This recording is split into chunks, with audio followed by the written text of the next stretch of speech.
Bismillahirrahmanirrahim. Assalamualaikum warahmatullahi wabarakatuh. Hai, perkenalkan nama saya Amanda Fitria dari kelas BK4A dengan NIM 21040450205. Nah, kali ini saya akan membahas teori mengenai pendekatan psikoanalisis, pendekatan Adlerian, dan teori pendekatan eksistensial. Tujuan dari video ini adalah sebagai tugas pengganti ujian tengah semester. Untuk lebih lengkapnya, silahkan simak video berikut. Teori yang pertama adalah teori pendekatan psikoanalisis. Bagian pertama yaitu biografi Sigmund Freud.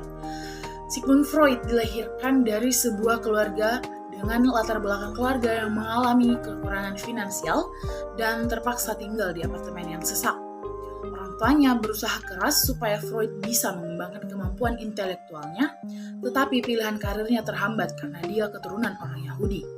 Freud memilih ilmu kedokteran, dan di umur 26 tahun Freud mendapatkan gelar dokternya di Universitas Wiener. Meskipun begitu, ia sangat bersemangat dalam menentang agama. Freud memiliki masa kanak-kanak, perasaan erotis dan terrepresi, dan konflik tidak sadar yang bisa mempengaruhi perilakunya di masa dewasa. Freud mendedikasikan seluruh hidupnya untuk mengembangkan teori psikoanalisis. Yang menarik, fase yang paling kreatif dalam hidupnya adalah ketika ia mengalami masalah emosi yang berat sehingga dia harus melakukan analisa terhadap dirinya sendiri. Dengan menggali makna dan impian-impiannya, dia mendapatkan pemahaman ke dalam dinamika perkembangan kepribadian. Pertama-tama, ia meneliti memori masa kanak-kanaknya dan juga mengingat emosi seksual di masa kanak-kanaknya untuk ibunya, dan secara klinis membentuk teorinya ketika dia menganalisa hasil penelitian masalah-masalah yang dihadapi oleh pasiennya. Yang kedua adalah bagian hakikat manusia.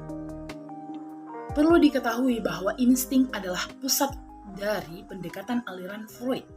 Meskipun awalnya Freud menggunakan istilah libido untuk menjelaskan energi seksual, tapi kemudian meluaskannya dengan mengganti menjadi insting untuk hidup. Insting ini memiliki tujuan untuk dapat bertahan hidup bagi manusia perorangan atau ras manusia secara keseluruhan, di mana orientasinya ditujukan pada pertumbuhan, perkembangan, dan kreativitas. Libido bukan hanya sekadar sumber motivasi yang mengarah pada energi seksual, tetapi Freud mengemukakan semua tindakan-tindakan yang menyenangkan. Dalam konsepnya mengenai insting untuk hidup, Freud juga melihat tujuan untuk hidup untuk bisa mendapatkan kesenangan dan menghindari ketidaksenangan. Selanjutnya adalah struktur kepribadian manusia menurut Sigmund Freud. Freud berpendapat bahwa kepribadian merupakan suatu sistem yang terdiri dari 3 unsur. Yang pertama, id, yang kedua, ego, dan yang ketiga, superego. Freud menyebutkan inti kepribadian yang belum tercemar ini sebagai id. Id berisikan motivasi dan energi psikis dasar yang sering disebut sebagai insting. Id bekerja berdasarkan tuntutan prinsip kesenangan atau pleasure principle. Maksudnya id bertujuan hanya untuk memuaskan hasratnya dan dengan itu mengurangi ketegangan dalam diri. Yang kedua yaitu struktur kepribadian yang berkembang untuk menghadapi dunia nyata disebut Freud sebagai ego. Ego berjalan berdasarkan prinsip kenyataan atau reality principle. Ia harus memecahkan masalah-masalah yang nyata, ia tidak akan mendapatkan pelukan hanya dengan mengharapkannya. Seseorang memang harus membuat rencana dan melakukan tindakan yang dibatasi oleh dunia nyata. Sedangkan superego adalah struktur kepribadian yang bertugas untuk menaati aturan-aturan bermasyarakat tersebut. Jadi ada 3 struktur kepribadian menurut Sigmund Freud. Yang pertama id, ego, dan superego. Teori yang kedua yaitu teori pendekatan Adlerian. Bagian pertama, biografi Alfred Adler. Alfred Adler dilahirkan di Wina pada tanggal 7 Februari 1870 sebagai anak ketiga dan wafat pada tahun 1937. Ayahnya adalah seorang pengusaha. Sewaktu kecil, Adler merupakan anak yang sering sakit-sakitan. Ketika berusia 4 tahun, dia nyaris mati akibat pneumonia. Pengalaman tersebutlah yang kemudian mendorong dirinya untuk menjadi dokter. Adler lulus sebagai dokter dari Universitas Wina tahun 1895. Bagian kedua yaitu hakikat manusia. Adler menyatakan bahwa individual mulai membentuk sebuah pendekatan terhadap dirinya pada 6 tahun pertama dari kehidupannya. Fokus Adler adalah pada bagaimana persepsi orang-orang tentang masa lalu dan menginterpretasikannya terhadap kejadian-kejadian awal akan terus mempengaruhinya. Didasarkan pada banyak latar belakang teoritis, Adler bertentangan dengan Freud. Menurut Adler, manusia dimotivasi terutama oleh hubungan sosial, bukannya oleh desakan seksual. Perilaku adalah berorientasi tujuan dan kesadaran adalah fokus dari terapi. Berbeda dengan Freud, Adler menekankan pilihan dan pertanggungjawaban, makna kehidupan, dan perjuangan untuk sukses, penyelesaian, dan kesempurnaan. Berdasarkan paradigma tersebut, kemudian Adler mengembangkan teorinya secara ringkas sebagai berikut. Yang pertama, Adler menekankan pentingnya sifat unik kepribadian, yaitu individualitas. Yang kedua, dalam diri setiap individu terdapat dua dorongan pokok yang mendorong serta melatar belakangi segala perilakunya, yaitu dorongan kemasyarakatan yang mendorong manusia untuk bertindak bagi kepentingan orang lain, dan yang kedua dorongan keakuan yang mendorong manusia untuk bertindak untuk kepentingan dirinya sendiri. Yang ketiga, individu memulai hidupnya dengan kelemahan fisik yang menimbulkan perasaan inferior. Yang keempat, menurut Adler, dalam Al-Wisol pada tahun 2005, setiap orang memiliki tujuan, merasa inferior, berjuang menjadi superior. Yang kelima yaitu self-kreatif, merupakan puncak prestasi Adler sebagai teoris kepribadian.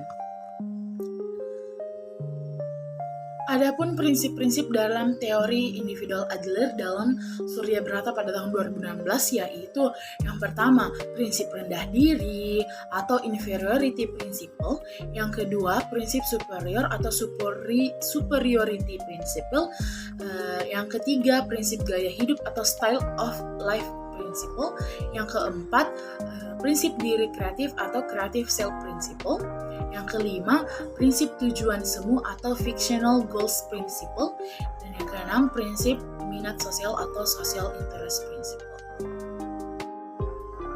Teori yang ketiga adalah teori eksistensial. Yang pertama yaitu biografi Viktor Frankl. Viktor Emil Frankl, MD, PhD, lahir pada tanggal 26 Maret 1905 dan meninggal pada tahun 1997 pada tanggal 2 September di umurnya yang ke-92 tahun. Adalah seorang neurolog dan psikiater Austria serta korban Holocaust yang selamat. Frank adalah pendiri logoterapi dan analisis eksistensial.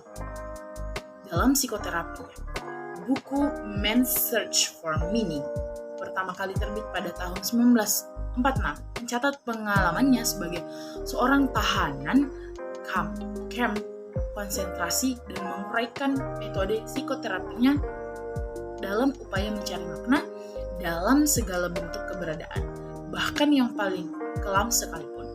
Dan dengan demikian juga alasan untuk tetap hidup. Frank adalah salah satu tokoh utama dalam terapi eksistensial.